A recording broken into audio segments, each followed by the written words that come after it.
All right, everyone, welcome back to our interactive activity. Once again, I would like to request all of you to please turn on your cameras. We're going live on YouTube, and we will start our discussion on the first topic of self-management skills by Dr. Aisha Ahmed, and the next topic of Agree to Disagree, a Pathway Forward by Dr. Faisal Aziz and Dr. Omar Farouk.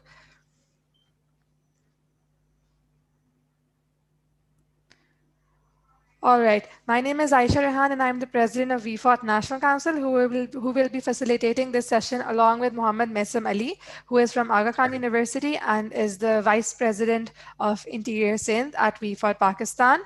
With us, we have our course directors and our speakers, Dr. Faisal Aziz and Dr. Umar Farouk.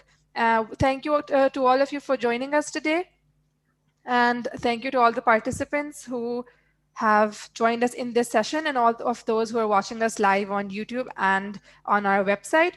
So a quick recap, the first talk was by Dr. Aisha Ahmed, and she talked wonderfully about self-management skills, about personal and professional growth, about what it takes to be a leader, basically. And along with Dr. Faisal and Dr. Umar, I feel like these three, for me, have given me a lot to think about and a lot to ponder over about what it takes to be a leader.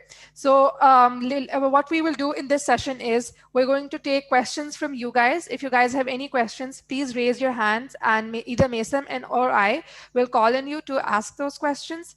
You can also type the questions in the chat box below, and we will try to address as many queries as possible. Also, we will give you guys some prompts as well. We will ask you some questions as well to understand and know that what have you understood by these talks, and what is your opinion, and what are your ideas about the different topics. So to begin with, I think let's ask Dr. Umar and Dr. Faisal to just give a quick, give us their thoughts on on both of these topics, and then we'll move on to the audience questions and asking the audience questions as well. First, do you want to start? Yeah. So I think coming back to the first topic of self-management, I think Aisha did a very good job in our interview, because Aisha is our common friend, and we know her pretty well, and she's done very well in her career. So I think if I put myself 25 years ago when I was in your shoes as a medical student, and if somebody had asked me to look forward 25 years later and asked me what I would be doing in 25 years, I would have no idea what I'd be doing in 25 years. And same goes true for most of us. So the path of journey, somebody explained to me, and I'll explain in a way that if you look at your path of life so far, even now, if any of you look at, what happened, 20 years ago when you were young kids, as to what we've done in next in your life. So when you look at your life, the trajectory, right, it looks like a straight line. And most of the times when people look at your life, they're like, oh my God, look at this person. Such a smooth career. You went from point A to point B, rising in your life, and had no issues at all, no problems, and everything was smooth for you. Good luck. You're a lucky person. But in your lifetime, life is not like that, right? So if you look at the microscopic view, there are multiple dots above and below that line. There are very ups in the life, belows in the life, and you have setbacks and you have successes. But people don't know that. You and yourself know how much you have put through. I mean, all of you have, mashallah, through med school. It's not easy to get into medical college in Pakistan. So all of you have done a lot. So same thing continues to happen throughout your lives, that you just keep doing what you're supposed to do with all the hard work and all the honesty, and keep connecting the dots. And keep looking back, and keep getting amazed as to how your life is going, and people around you keep thinking that life is good for you, life is very smooth for you. What do you think, Umar? I think this was really exactly same thought behind. So there was a big thought process behind as why we picked these topics. The questions, we vetted some of the questions, and Aisha made some. Dr. Omer, or colleagues in the IPAC office, they helped us as well. The concept was, and how I viewed is that all of you, where you are in your life, in your career, at this stage, sometimes it's hard to look forward for the next 10, 15, even 5 to 10 and 15 and 20 years. But maybe easy when you look back. So and then now you're looking forward. Hindsight is very bright. So these role models, having somebody who has gone through the pathway, who has gone through the journey, who has reached to a certain destination. Now you're looking back as what worked for you, what did not work for you. One thing you will hear very common in all of these discussions, these stories, is a lot of hard work, a lot of resilience, a lot of failures. And it's not like, when you see the success, it's not pure success. All of us go through ups and downs, high times, low times. So it just makes you think that if, for example, when we were at your stage, it was very hard for me to even imagine where I am today. So I just want you to see through some of these stories that yes, we can. Yes, we can achieve. Yes, you can. If they have done it, I can do it. So that's the whole message. It's to inspire you, to motivate you that you can achieve more and try to be the better version of yourself every single day. So those are some of the things, I think, thought process. And I'll stop here. And I think I do really want that some of you speak up today and share your views and your maybe some burning questions. Thank you, Dr. Umar. If anyone has any questions, you guys can raise your hand and Mason and I will call on you and you can ask those questions. Looks like Sayyid Fizan Heather, he is turning his headphones on, so maybe he has a burning question. Umar, doesn't remind us of the physiology lectures that we had. I know. Madam Shanaz, our professor, will ask us if we have questions, and we will have so many questions, but we will oh my God, I don't want to stand up in front of my class and ask a question. All right. Hafsa has raised her hand. Ji Hafsa, आप अपना question पूछ सकती हो.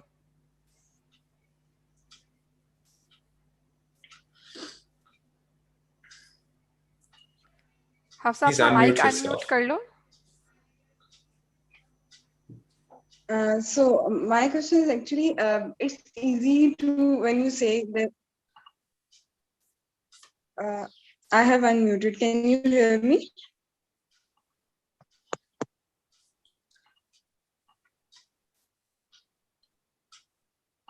Can you hear me? Yes. I have unmuted the yes, mic. we can. And even if somebody types a question in the chat, Mason or Aisha can actually ask your questions on your behalf. So it's very my easy. question is,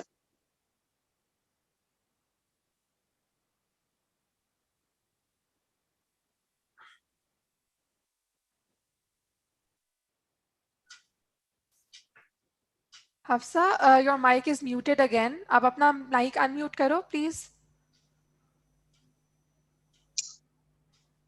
so can you hear me? अब आवाज आ रही है. अब आप अपना question पूछ लो. Okay, so my question is how to, I mean, when you're working fine because of your failures and your problems, you actually only know on your own self. You cannot tell every one person around you that you actually failed this part or you actually cannot overcome this failure or fear of this life. So, but you actually are continuing. And one fine day, you see something from your past and that just overcomes into your head and you actually feel you are again at zero. Like you don't know how to cope up with again. So how to make yourself be positive on daily basis? Is there any formula or any point that they can add?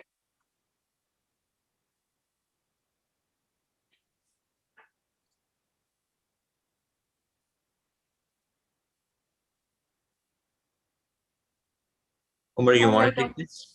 So I could not hear the question well. Maybe Faisal, if you heard it, so if you repeat the question and then maybe take a shot and then I can join in. So Hafsa, please correct me if I'm wrong, but I heard you say was that all of us have a personal story and all of us know our own failures, right? So how can we learn from our mistakes? So it's a very good question. I think so give me 2 minutes to answer this question first. How do actually? Yes, Go ahead. Okay, so actually the most part is you actually know your mistakes, but you actually want to cope up with your phobias and with your fear of your mistakes. So when you are working on your mistakes, and one fine day you actually lose the hope that you are working on it because of the competition you are having with your peers, because of the competition you are having in your studies and with your daily life. So how to actually not lose interest to get going on daily basis? Yeah, that's a very good question. All of us have learned in our lives. So I can share a personal story because I feel like if you tell your personal story, people will understand more. So I tell you. So I'm a very shy person. I'm an introvert. I'm a shy person. That's how I am. But when I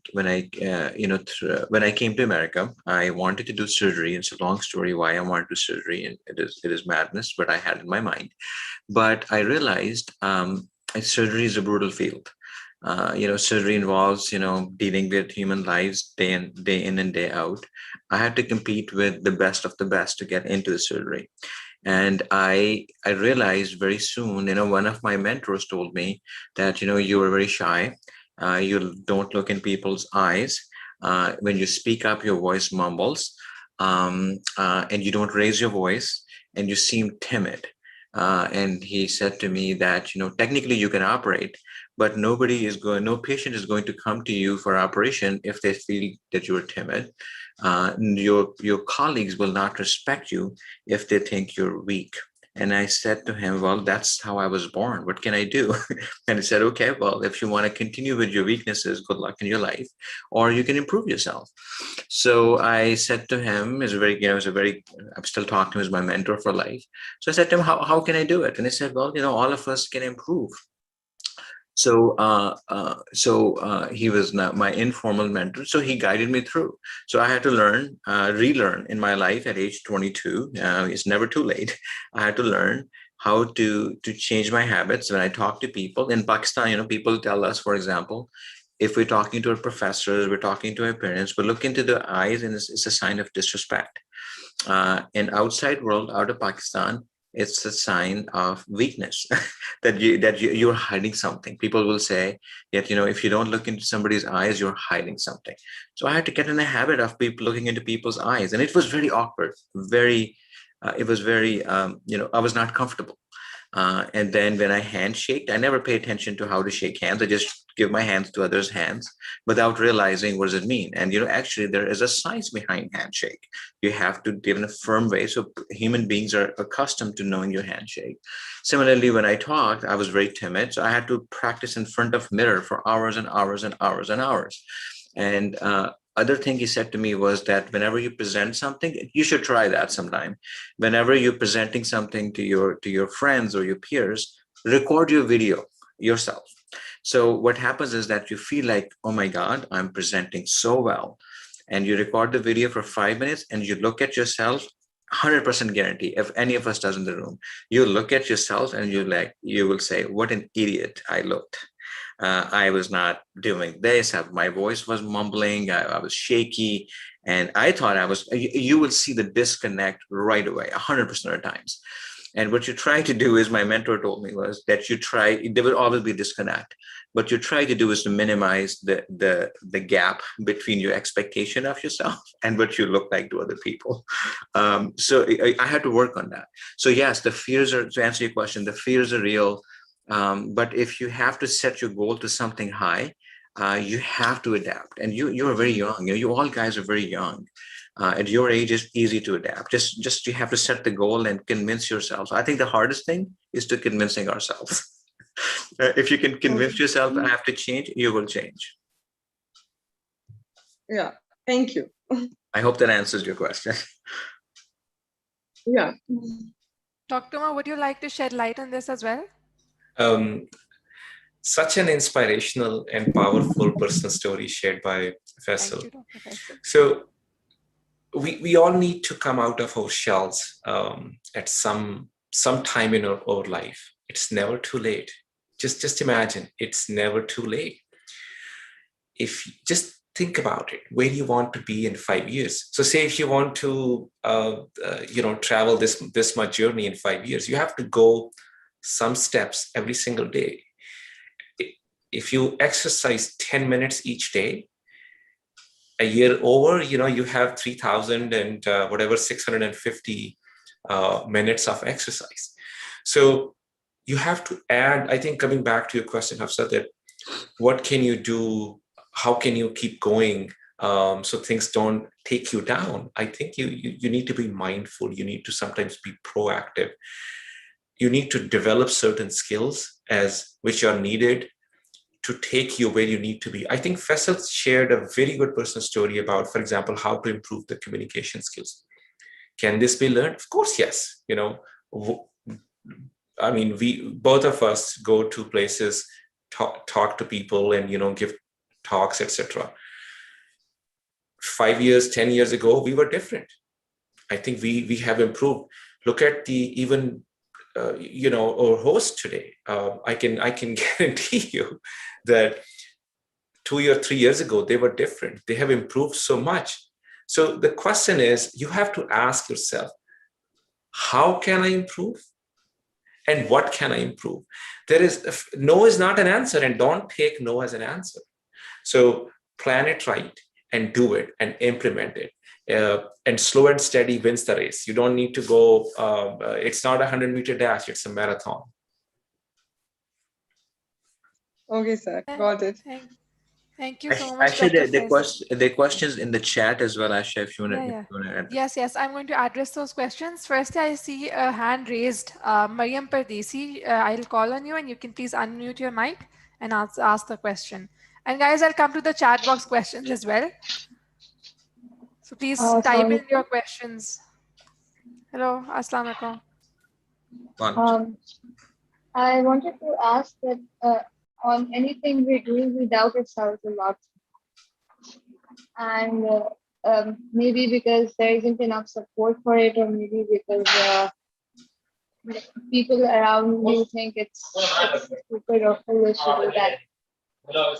And it takes a lot of energy to just remind yourself that you're doing this for some reason and you shouldn't be giving up. And I think that it takes a lot of motivation, and maybe so any guidance in that.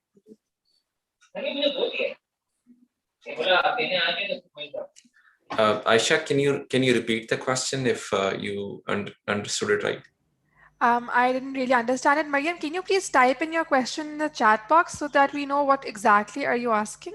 So, Mary, I think I can repeat what I heard. Mariam, please correct me. So what I heard you say was that how do you convince people surrounding you to believe in you? Is that the gist of this question?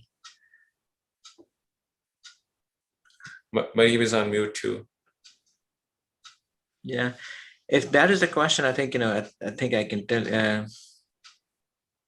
We doubt ourselves too much. Yeah. So self-doubt. So it's really a question about self-doubt, imposter syndrome, maybe.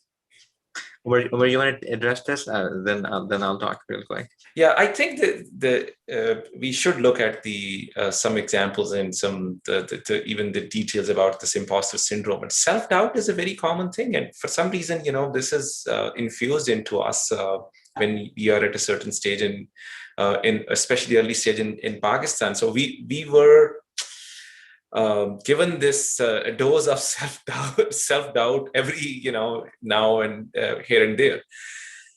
लेकिन ऐसा कुछ होता नहीं है. मतलब हम लोग अक्सर बाहर इधर आप competitive environment में आप बहुत hard work करते हो और आप you achieve something, even yet वो जो self doubt जो कि बड़ा heavy dose बचपन में या कहीं से मिली होती है, वो आपके अंदर जो है ना वो stick करती है. वो थोड़ा सा आपको उस shell से भी बाहर निकलना होता है. अक्सर हम ये सोचते रहते हैं, अच्छा यार मुझे ये जो चीज मिल गई है या मुझे ये मौका मिल गया, या somebody 10 people came to me and asked me to do something. They think like मैं बहुत अच्छे तरीके से करूंगा.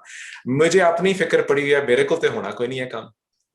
ठीक है. या फिर आपको ये फिक्र होती है कि नो वो ये कोई मिस्टेक है, ये ऐसा नहीं है कि मे बी उनसे कोई गलती हो गई है कि उन्होंने जी मुझे पिक कर लिया, मैं तो इस काबिल ही नहीं हूं.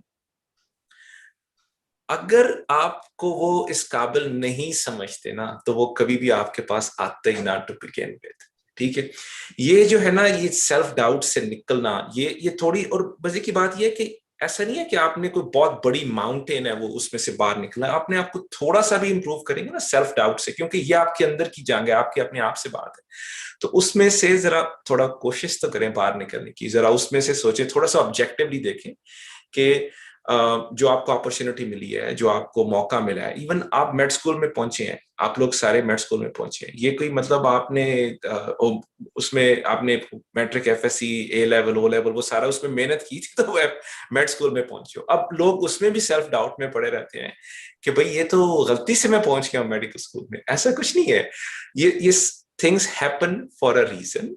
तो it's very important to come out of this यार। और अगर आप सुनो उस आयशा की बातें, जब जो हमारी थोड़ी देर पहले जो टॉक थी, अगर आप, it's on the YouTube, I would highly recommend to anyone who's watching this session and not, is go back and listen to her talk again. And I think she covered those things very well. You have to ask yourself, अपने अंदर चाती मार, अपने अंदर देखो first, and then then come out of those shells. I know Faisal, something is going through your head. You want to say something?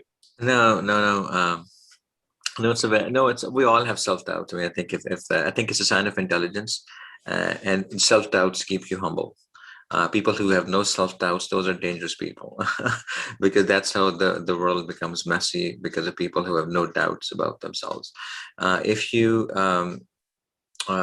look at if you look at examples to people who are very famous and who have achieved good things. So for example, if you look at the story of Steve Jobs, right? So when Steve Jobs came up with the idea of iPod, people thought he was nuts. People thought he was crazy. I mean, how could you have a phone, or people said you will never get music rights from the industry to do that. But it's a very famous quotation from him. He said that for an idea not to sound insane, it has no hope. So sometimes, when all the experts in his lifetime, around him, doubted his vision, doubted his idea, and basically said it's not going to work, but yet he had such a firm belief in himself and his idea that he stood up and kept fighting for it, and eventually made the iPod, and that rest is history afterwards. But could you imagine if he had self-doubts at that time? We would not be playing with these fancy smartphones today. And similarly, any bigger thing in the universe which has happened, Einstein's theory of relativity, if you think about this, when he submitted this theory of relativity, no journal would accept it. He had rejection letters from like 5 famous journals. And why? Because he had no reference. I mean, right now, when we submit papers, we have, 75 to 100 references for papers. And Einstein did not have a reference. Why? Because what he was describing was not described before. So journalists were not taking his articles. Imagine if he had self-doubts at that time, we would have not reached out to space today. So self-doubts is a sign of intelligence. But at the same time, we have to make sure that you're not crazy yourself. That's the first question I ask myself: that are my self-doubts real? But if you have reasons to believe that your idea is firm and your idea is based on some rationale, then that's what makes a difference between a genius and the rest of us, right? That's a really good point. I also wanted to ask whether about some things we do that are not really common, and they require a lot of motivation to keep going with them. Alrighty, Aisha, you look very motivated all the times. How do you stay motivated? Let me put you on the spot. You have to unmute yourself, please. Thank you, Dr. Umar, for putting me on the spot. I was hoping you'd do it very soon. I was hoping sooner, actually.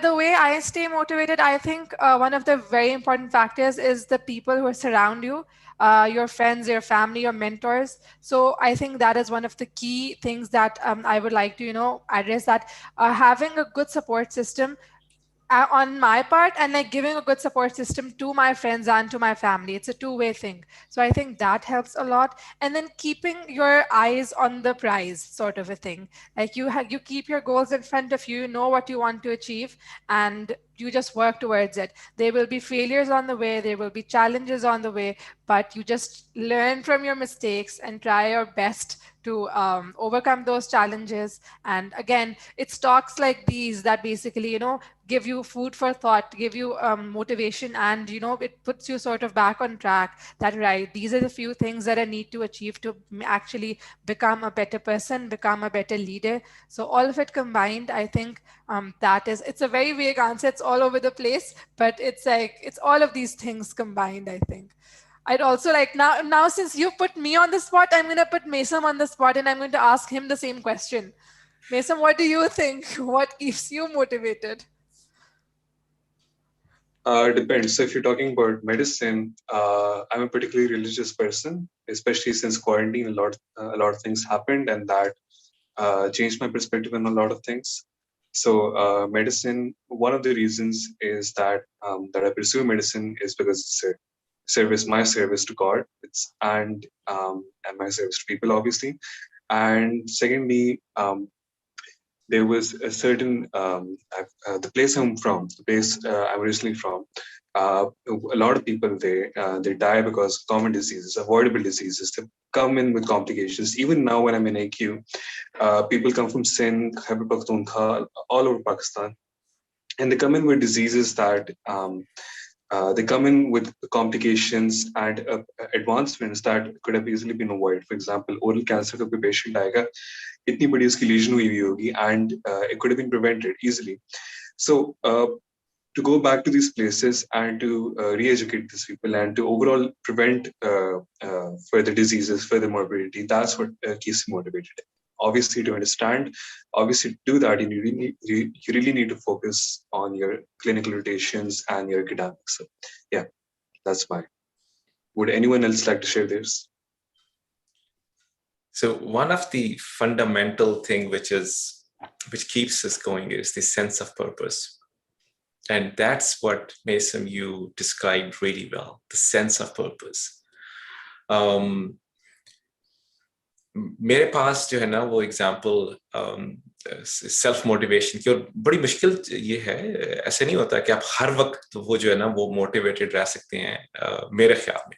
And again I think we are in the opinion zone जहाँ पे there are some people who are motivated all the times, who look motivated, who appear motivated, who feel motivated, and there are some others, जिनके थोड़ा phase आता है, कभी motivation आती है और कभी जो है ना वो चीजें जरा स्लो भी होती हैं. तो मेरा जो one of the example है कि मेरे पास एक I'm surrounded by many inspirational people. Faisal is one of them. मेरे जो चेयर ऑफ मेडिसिन है, जो मेरा इमीडिएट जो लीडर भी हैं और वो जिनको मैं रिपोर्ट भी करता हूँ, तो वो he has this happiness advantage. उनके पास जो है ना वो मोटिवेशन की और हैप्पीनेस की ना बहुत बड़ी डोज है. तो मैं I've asked him this question many times, and I will share his view. So he tells me that he enjoys what he does. अगर कोई चीज जो भी वो काम कर रहे हैं ना, जो भी वो उनको टास्क मिला हुआ है, he tries to enjoy that, and he tries to think कि भाई he has a wonderful team, he's surrounded by good people, but then he puts his heart into it. So either you do what you enjoy, ठीक है, कभी कभी ये option सबके पास नहीं होती कि आपको वो काम ही मिले जो आपको एंजॉय करते हो, और you enjoy what you do.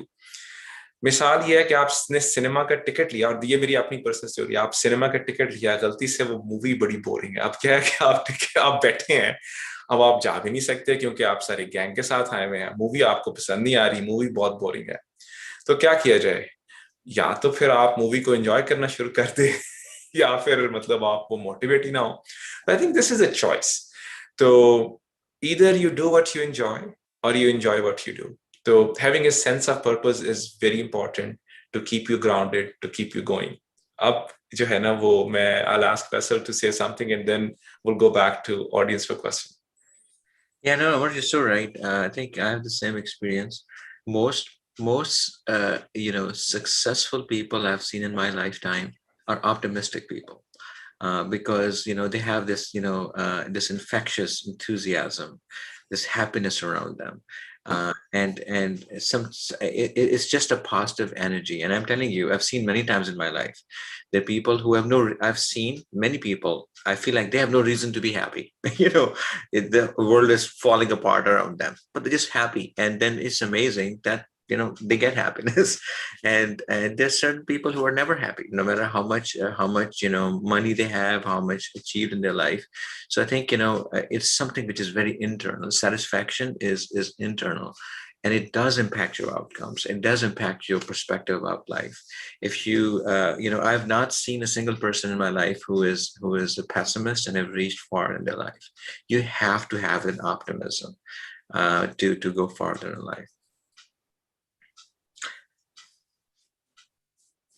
So I do see a question on the chat, and I'll tackle this because I think somebody asked, Hershik asked a question that I don't understand the concept of detachment of idea and identity. Why is it important? Omar, do you want to talk about it? I think you this is your thing. You speak so eloquently about it, or No. give us some examples of those things. I think this is your league. Yeah, no. We talk in a topic, and I'll be quick. So I think what I meant by saying detachment of idea and identity is, whenever you make any decisions in your life, whenever we are making decisions in our life, it is very important to become very objective. When all of you look back in your lifetimes and you look at the decisions that you have made throughout your lives, the decisions that all of us have made after a thought process, after being objective, after considering pros and cons, usually are good decisions. However, most of the decisions which we have made in our life, which are emotional, and emotional decisions mean, you like somebody or you hate somebody, and you make decisions based on that. When you look back, you feel like, I could have done better. I did a mistake. So, and the key element here is that we have to train our brains that whenever we're making big decisions, we have to focus on the objectivity of the matter at hand. Which means that if one of your best friends is giving you bad advice, you don't take that advice. Similarly, one of the bad, if you get if one of your worst enemies, or nobody is, imagine that you don't get along with anybody and is giving you an advice. The advice is good. Yes, you have to be careful that you're taking advice from people whom you don't like, but don't dismiss that advice right away. So many times you will realize that some of the best I have seen in my lifetime, and there are many stories, that the best advice sometimes comes from people that you're not expecting it from, and you feel like you could have, if you focus on the person, not the content of the advice, you'd have easily missed that. So that's what I meant by detaching the idea from the identity of the person.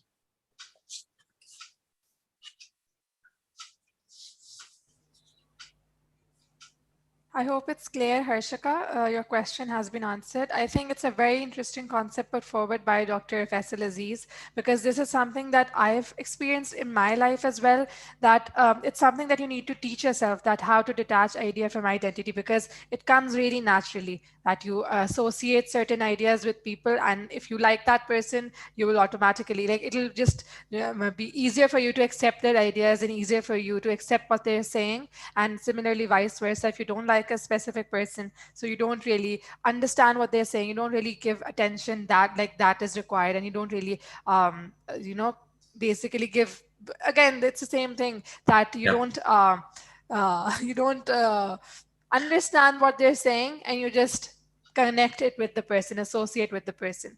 So true. So Afan just said it's just Yeah. A Afan follow-up question. I think we should address that. If the idea comes from an expert, so that's a good question. So there comes a role of self-awareness, right? So for example, you guys know Dr. DeBakey, right? The person who did the first heart bypass and first aneurysm repair.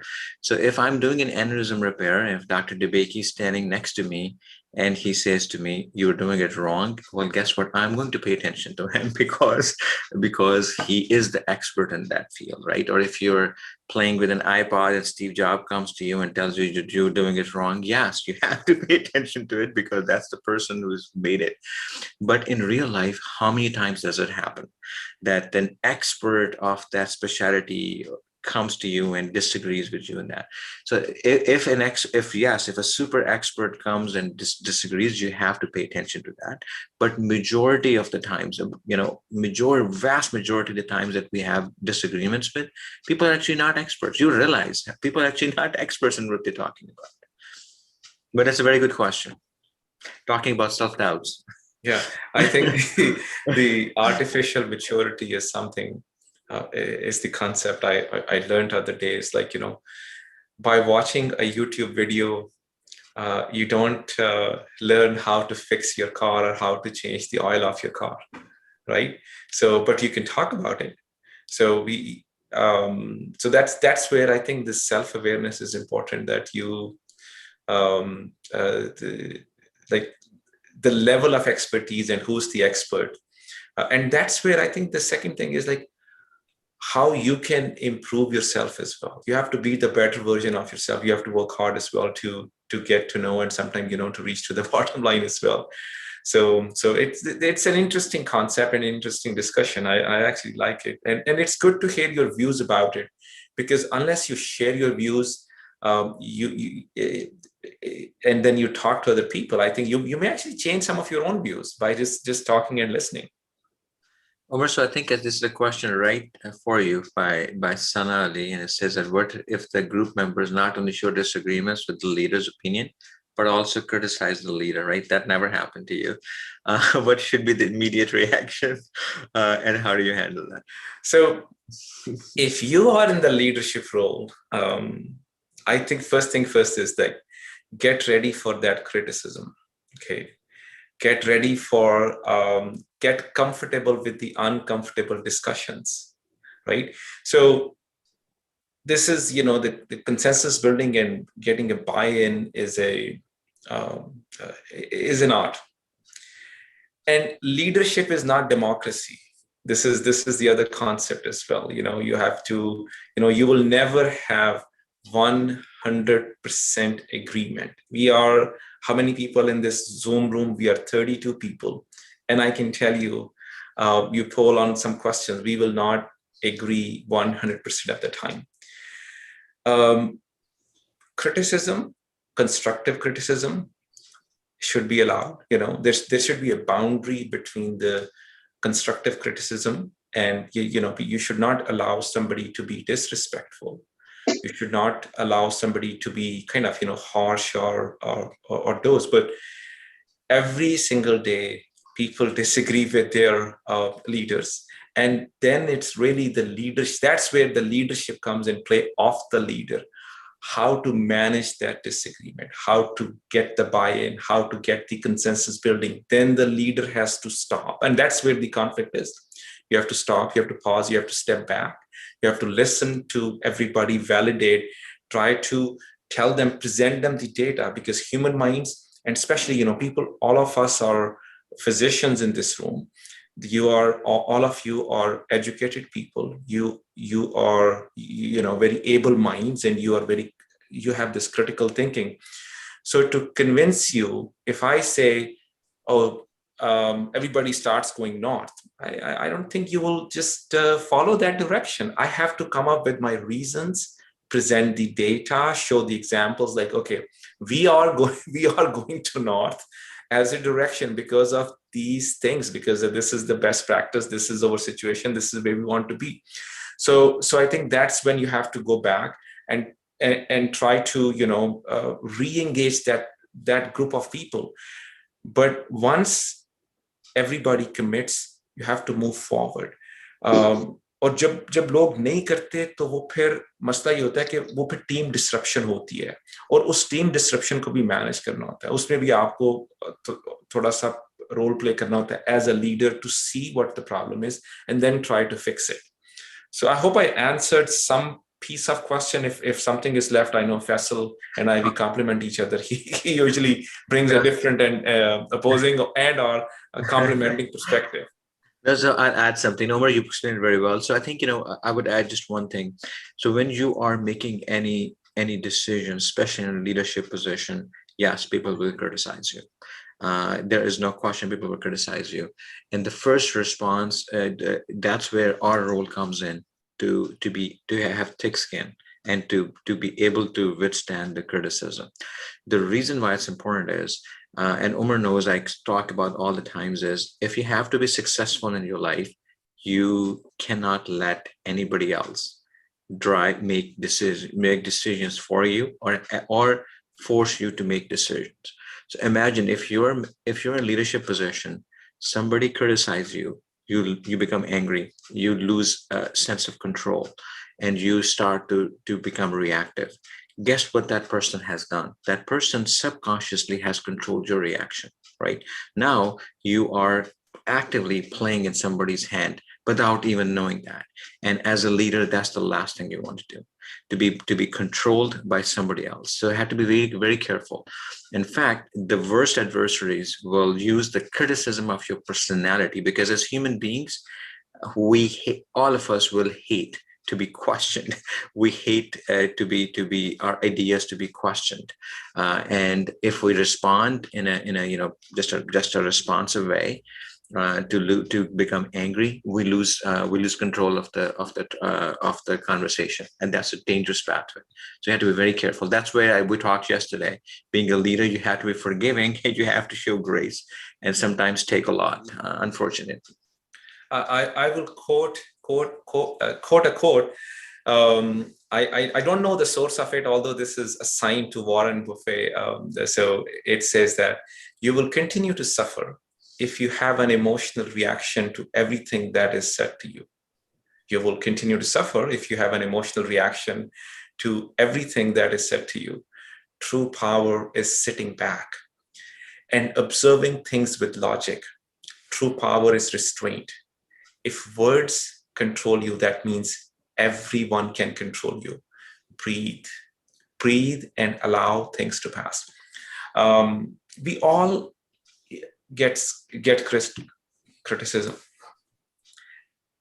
Handling that criticism, and it does not come easy. People like to get under your skin, and they want to press your buttons.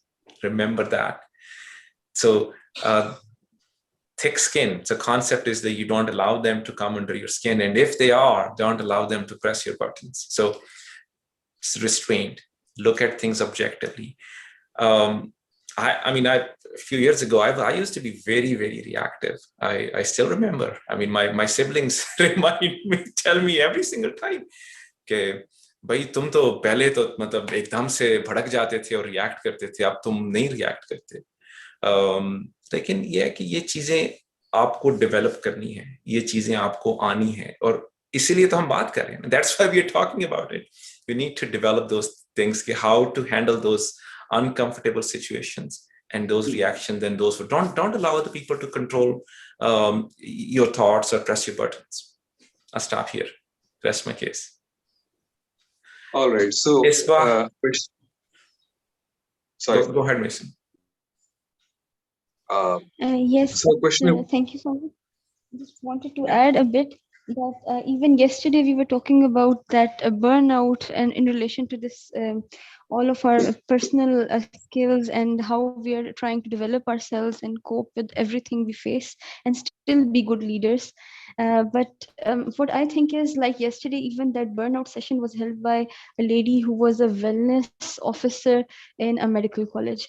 So whatever program, whether it's undergraduate medical education or even postgraduate, I guess there should be a well-developed faculty member that should be a mentor. The mentors should be regularly developed. The faculty development is very important, because if someone would develop the greatest amount of motivation, even if there is a great deal of pessimism around him or her, it is very unlikely that he gets to become a good leader or he can maintain that motivation. So I think the other part of the story should also be checked out with.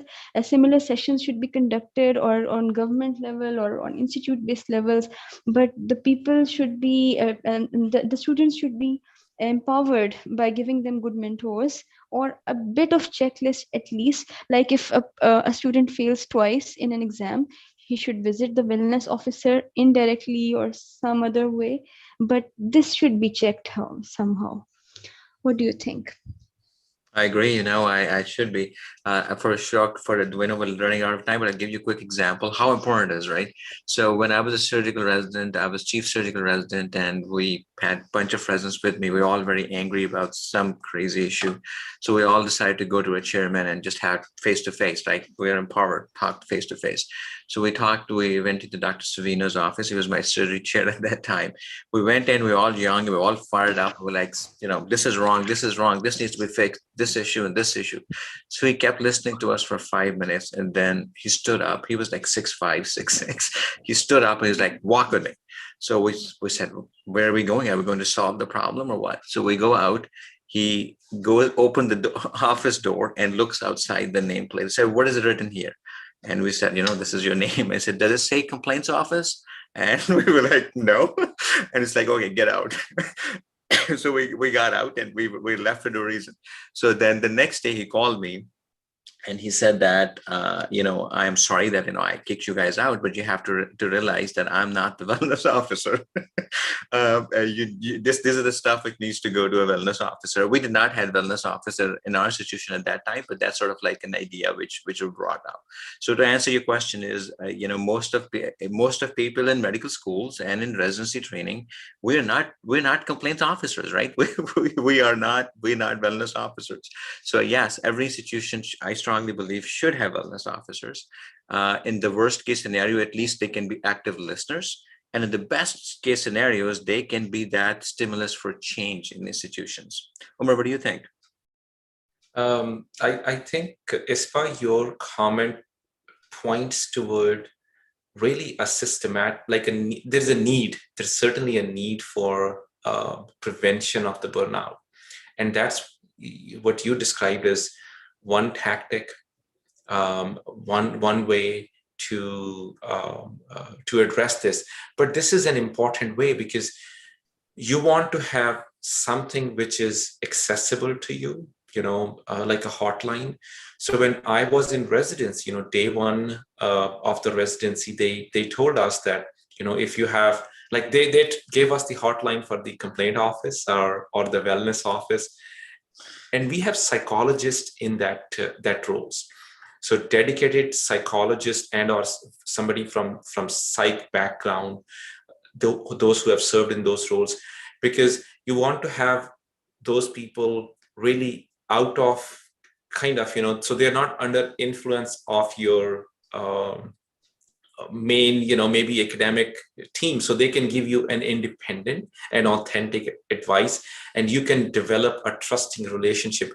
But the fundamental concept is that there should be help available to you at your fingertip, and whatever works.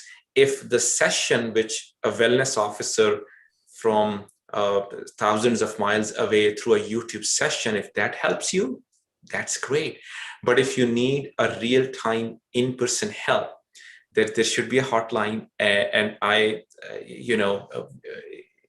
fully support your idea, and that's a good suggestion. That's the kind of suggestion we can take back to the the people who write the policy at the institutions. Like, hey, listen, we did this. The burnout thing is we have watched this, listen to our talk, or maybe you just write the first proposal that we need a wellness officer at our institution, and these are the criteria, these are the needs, and this is what that person will do. So you see that this is how great ideas come. You just brought a very good idea. Maybe you can form a team and achieve something. And that's where the leadership is, like, the role of leadership. I want to enable you. I want to feel empowered, and I want to just guide you that this is a great something. great idea, go try to achieve it. And maybe, this may be an act in parliament. People will be talking about 6 months from now that, hey, this medical students, they want a wellness officer. This is a position we need to create, and it should be funded through the government, through maybe a separate program. So that kind of power of discussion and idea sharing is. So great question. And this just gives us a great direction as well.